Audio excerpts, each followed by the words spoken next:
Srinivasa tour நடத்தும் ஆன்மீக சுற்றுலா. தொடர்புக்கு 9384854560. சௌபாக்யா home and kitchen appliances. Everest easy chef ஆகுங்கள் சில நிமிடங்களிலேயே. வேட்டையை தொடங்கிய விஜய், கோட்டை விடும் Edappadi, upset Amit Shah. OPS TTV next plan என்ன? உடைகிறதா அதிமுக?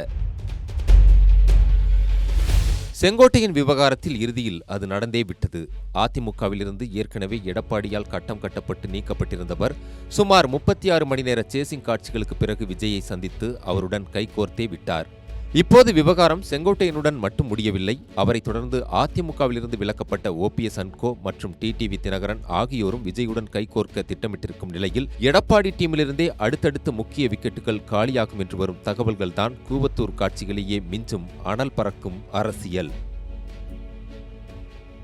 இதுகுறித்து பேசிய அரசியல் விமர்சகர் ஒருவர், கரூர் துயர சம்பவத்துக்கு பிறகு தாவேகா தலைவர் விஜய் தன் தந்தை எஸ். ஏ. சந்திரசேகரிடம் சில விஷயங்களை மனம் விட்டு பேசியிருக்கிறார். அப்போது எஸ்ஏசி சீனியர்களை பக்கத்தில் வைத்துக் கொண்டால் அடுத்த கட்ட நகர்வுக்கு நல்லது, கரூர் சம்பவம் போன்ற அசம்பாவிதங்களையும் தவிர்க்கலாம் என அட்வைஸ் செய்தார். இந்த நேரத்தில்தான் மாஜி அமைச்சர் செங்கோட்டையனுக்கு அதிமுகவில் நெருக்கடிகள் அதிகரிக்க துவங்கின.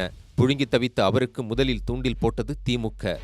ஆனால் திமுக நமக்கு சரியாக வருமா என யோசனையில் மூழ்கினார் செங்ஸ். காரணம் இதுதான். 1989 தமிழகத்தில் திமுக ஆட்சி நடந்த நேரம் எதிர்க்கட்சித் தலைவராக இருந்த ஜெயலலிதாவின் ராஜினாமா விவகாரம் குறித்து சட்டசபையில் உச்சகட்ட வெப்பத்தில் விவாதம் நடந்த போது ஜெயலலிதாவின் கேள்விகளுக்கு பதிலளித்துக் கொண்டிருந்தார் முதல்வர் கருணாநிதி. அப்போது குத்துடா அவனை என தலைமையிடம் இருந்து உத்தரவு பறக்க ஒரு நொடி கூட யோசிக்காமல் தன் கையை மடக்கி கருணாநிதியை நோக்கி குத்தினார் செங்கோட்டையன்.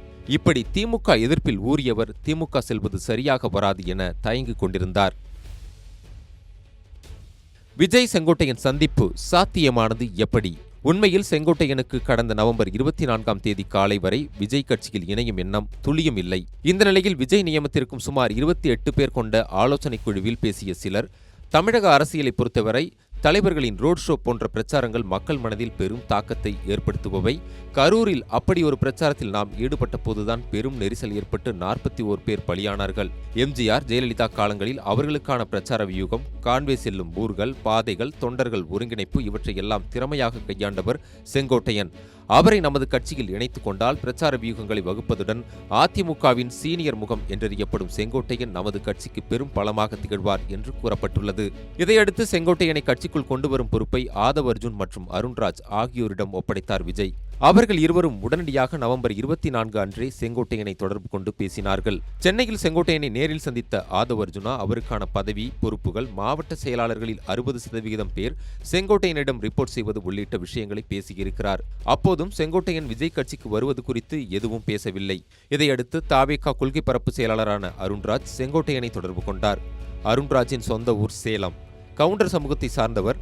அருண்ராஜின் குடும்ப பின்னணியிலும் செங்கோட்டையனின் உறவுகளிடம் பரிச்சயம் இருந்திருக்கிறது. இதன் பின்னணியில் செங்கோட்டையனை அணுகியவர் விஜயிடம் அலைபேசியில் பேச வைத்திருக்கிறார். அந்த அழைப்பில் விஜய் வார்த்தைக்கு வார்த்தை, அண்ணா, உங்களை போன்ற சீனியர்கள் வழிகாட்டுதல், அறிவுரை வேண்டும் என்று நினைத்துதான் உங்களை தாவேகாவுக்கு அழைக்கிறோம். விஜயகாந்துக்கு அன்றைக்கு பன்ருட்டியார் எப்படி சாரதி போல செயல்பட்டாரோ அப்படி எங்கள் இயக்கத்துக்கு நீங்கள் வழிகாட்ட வேண்டும். அதே சமயம் உங்களை நாங்கள் கட்டாயப்படுத்தவில்லை. ஒருவேளை நீங்கள் எங்கள் கட்சிக்கு வராவிட்டாலும் கூட ஒரு மூத்த அண்ணனாக, மூத்த அரசியல்வாதியாக எங்களுக்கு வழிகாட்டுங்கள் என்று பேசியிருக்கிறார். இந்த பேச்சுக்கு பிறகே கடந்த திங்கள் அன்று மாலையே தாவேகாவில் இணைகிறேன் என்றும் உத்தரவாதத்தை ஆதவ் மற்றும் அருண்ராஜ் இருவரிடமும் கொடுத்துவிட்டார் செங்கோட்டையன். அப்போது செங்கோட்டையன் அடித்த கமெண்ட், உங்கள் தலைவர் இவ்வளவு பணிவுடன் பேசுவார் என்று எதிர்பார்க்கவே இல்லை, நான் நிச்சயம் வருவேன் என்றும் சொல்லியிருக்கிறார். அதன் பிறகே நவம்பர் 26 அன்று மாலை 5 மணி அளவில் விஜய் செங்கோட்டையன் சந்திப்பு நிகழ்ந்துள்ளது. கட்சியில் என்ன பொறுப்பு? விஜய் தரப்பில் செங்கோட்டையனின் கட்சியின் பொதுச் செயலாளர் புசி ஆனந்துக்கு இணையான பொறுப்பு தரப்படும் என்றும் சொல்லப்பட்டிருக்கிறது. இதையடுத்து செங்கோட்டையனுக்கு அமைப்பு பொதுச் செயலாளர் பதவி கொடுக்கலாமா என்று ஆலோசிக்கப்பட்டது. ஆனால் அப்படியான பதவிகள் தேசிய கட்சிகளில் மட்டுமே இருக்கின்றன என்று சொல்லப்படவே செங்கோட்டையனுக்கான பொறுப்பு மட்டும் தீவிர ஆலோசனையில் இருக்கிறது. எந்நேரமும் அவருக்கான பதவி அறிவிக்கப்படலாம். அநேகமாக இந்த வாரத்திலேயே செங்கோட்டையனை அறிமுகப்படுத்தும் வகையில் மாவட்ட செயலாளர்கள் கூட்டத்தை தாவேகா நடத்த வாய்ப்பும் இருக்கிறது என்றவர் செங்கோட்டையன் விவகாரத்தில் திமுக நடத்திய சேசிங்கையும் விமரித்தார். உதயாவுக்கு பர்த்டே கிஃப்ட், சேசிங் திமுக. செங்கோட்டையன் தாவேகாவுக்கு செல்கிறார் என்கிற தகவல் கிடைத்தவுடனே திமுக ஜெர்க்காக்கிவிட்டது. இதையடுத்து கொங்கு மண்டலத்தை சேர்ந்த மூத்த அமைச்சரும் செங்கோட்டையனின் நண்பருமான முத்துசாமி, செங்கோட்டையனுடன் தொடர்ந்து நல்ல நட்பில் இருக்கும் சேகர்பாபு, கொங்கு மண்டல பொறுப்பாளர் செந்தில் பாலாஜி ஆகியோருக்கு எப்படியாவது செங்கோட்டையனை திமுகவுக்கு அழைத்து வந்துவிட வேண்டும் என்ற அசைன்மெண்ட் கொடுக்கப்பட்டது. இவற்றை ஒருங்கிணைக்கும் பணிகளை திமுக மேலிட நிறுவனம் மேற்கொண்டது. அதாவது நவம்பர் 27ஆம் தேதி உதயநிதியின் பிறந்த நாள். அவர் முதல் முறையாக அன்றைய தினம் அறிவாலயத்தில் பிறந்தநாள் விழாவை கொண்டாடினார். அப்போது பிறந்தநாள் பரிசாக செங்கோட்டையனை உதயா முன்பாக நிறுத்த வேண்டும் என்று தீவிர முயற்சிகளை மேற்கொண்டது திமுக. முத்துசாமி, செந்தில் பாலாஜி ஆகியோர் செங்கோட்டையனின் செல்போனில் பேசிய நிலையில் சேகர்பாபு நேரடியாகவே செங்கோட்டையனை சந்தித்து பேசினார். தொடர்ந்து அமைச்சர் KKSSR தரப்பிலிருந்தும் செங்கோட்டையனிடம் பேசினார்கள். அப்போது செங்கோட்டையன் தரப்பு, திமுக எதிர்ப்பு அரசியல் செய்துவிட்டு என்னால் அங்கு வந்து சர்வை பண்ண முடியாது, அது என் அரசியல் மீதான நம்பகத்தன்மையை இழக்க செய்துவிடும். தவிர கொங்கு மண்டலத்தில் முத்துசாமி மற்றும் பவர்ஃபுல் பர்சனாக செந்தில் பாலாஜி இருக்கும் நிலையில் திமுகவுக்கு வந்தால் தேவையற்ற குழப்பங்கள் ஏற்படும் என்று சொல்லி தவிர்த்திருக்கிறார். அப்போதும் திமுக தரப்பிலிருந்து சேசிங் தொடரவே நவம்பர் 26 அன்று மதியம் 12:30 மணி அளவில் தலைமை செயலகம் சென்ற செங்கோட்டையன் தனது MLA பதவியை ராஜினாமா செய்தார். உண்மையில் செங்கோட்டையன் நவம்பர் 27 அன்றுதான் விஜயை சந்தித்து கட்சியில் இணைவதாக இருந்தது. ஆனால் திமுகவின் சேசிங் காரணமாக விஜய் அவசர அழைப்பு விடுக்கவே நவம்பர் 26 அன்றே விஜயை சந்தித்து விட்டார் செங்கோட்டையன். வேட்டையை தொடங்கிய விஜய் 1996 சட்டசபை தேர்தலில் அதிமுக படுதோல்வியை தழுவிய பிறகு அக்கட்சியில் இருந்து வெளியேறிய சேடப்பட்டி முத்தையா, ரகுபதி, கருப்பசாமி பாண்டியன் ஆகியோர் நேரடியாக தஞ்சம் புகுந்த இடம் திமுக தான். இதன் பிறகுதான் அதிமுகவில் இருந்து டிஸ்மிஸ் செய்யப்பட்டவர்கள், அதிருப்தியாளர்கள் திமுகவில் ஐக்கியமாக தொடங்கினர்.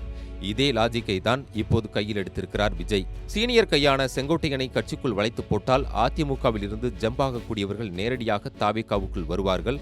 கட்சி வளர்ச்சிக்கும் துணிந்து செலவு செய்வார்கள். லோக்கல் பாலிடிக்ஸில் திமுகவுக்கு கடும் நெருக்கடியை கொடுப்பார்கள் என நினைக்கிறார் விஜய். அப்செட்டில் அமித்ஷா.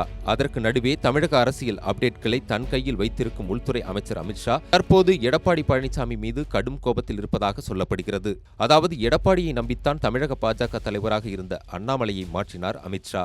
அதற்கு எடப்பாடி பாஜகவுக்கு இதுவரை எந்த ரிசல்ட்டுமே கொடுக்கவில்லை. வரும் தேர்தலில் திமுகவை வீழ்த்த கூட்டணியை பலப்படுத்த வேண்டிய கட்டாயத்தில் இருக்கிறது அதிமுக. ஆனால் இதற்கு நேர்மாறாக கூட்டணியை தொடர்ந்து பலவீனப்படுத்திக் கொண்டே வருகிறார் எடப்பாடி. அதேபோல பாஜக கூட்டணியில் ஸ்ட்ராங்காக இருந்த OPS மற்றும் TTV தினகரன் ஆகியோர் கூட்டணியில் இருந்து வெளியேறவும், கொங்கு மண்டலத்தில் இந்த கூட்டணி வீக்காகவும் காரணம் எடப்பாடி மட்டுமே என நினைக்கிறார் அமித்ஷா. தவிர பாமக மற்றும் தேமுதிகவை கூட்டணிக்குள் கொண்டு வருவதிலும் ஜவ்வாக எடுக்கிறார் எடப்பாடி என்பது அமித்ஷாவின் கோபம். இதையடுத்து எடப்பாடிக்கு செக் வைக்கும் வகையில் டெல்லியின் அடுத்த மூவ் இருக்கலாம் என்று எதிர்பார்க்கப்படுகிறது. உடைகிறதா அதிமுக? அதிமுகவில் இருக்கும் எடப்பாடியின் அதிருப்தியாளர்கள் பலரும் பூனைக்கு மணி கட்டுபவர் யார் என்று காத்திருந்த நிலையில் அவர்களுக்கு வழிகாட்டியாக அமைந்துவிட்டார் செங்கோட்டையன். அவரது வழியிலேயே பொள்ளாச்சி ஜெயராமன், வைத்திலிங்கம், வெல்லமண்டி நடராஜன் உள்ளிட்ட சீனியர்களும் அடுத்தடுத்து நகர்வதற்கான வாய்ப்புகள் அதிகரித்துள்ளன. இது நீடித்தால் ஏற்கனவே உடைந்திருக்கும் அதிமுக மேலும் உடைந்து பலவீனமாகும். OPS TTV பிளான் என்ன? இன்னொரு பக்கம் எடப்பாடிக்கு கடைசி வாய்ப்பு கொடுப்போம் என்று அமைதியாக இருக்கிறது TTV தினகரன் மற்றும் OPS தரப்பு. டிசம்பருக்குள் டெல்லி கொடுக்கும் அழுத்தத்தின் பேரில் எடப்பாடி இறங்கி வரவில்லை என்றால் விஜயை நோக்கி கண்சாடை காட்ட தினகரனும் OPSும் தயாராகிவிட்டனர். இருவருமே தாவேகாவில் கூட்டணி அமைப்பது உறுதி என்று தெரிகிறது என்று விளக்கமாக சொல்லி முடித்தார். இதுகுறித்து மாஜி அமைச்சர் ஜெயக்குமாரை தொடர்பு கொண்டு கேட்டதற்கு, தேர்தல் நெருங்குவதற்குள் அதிமுக கூட்டணி இன்னும் பலமாகும், கட்சியிலிருந்து விலகி செல்பவர்களால் எந்த பாதிப்பும் இல்லை, எங்களுக்கு யாரும் நெருக்கடி தர முடியாது என்றார்.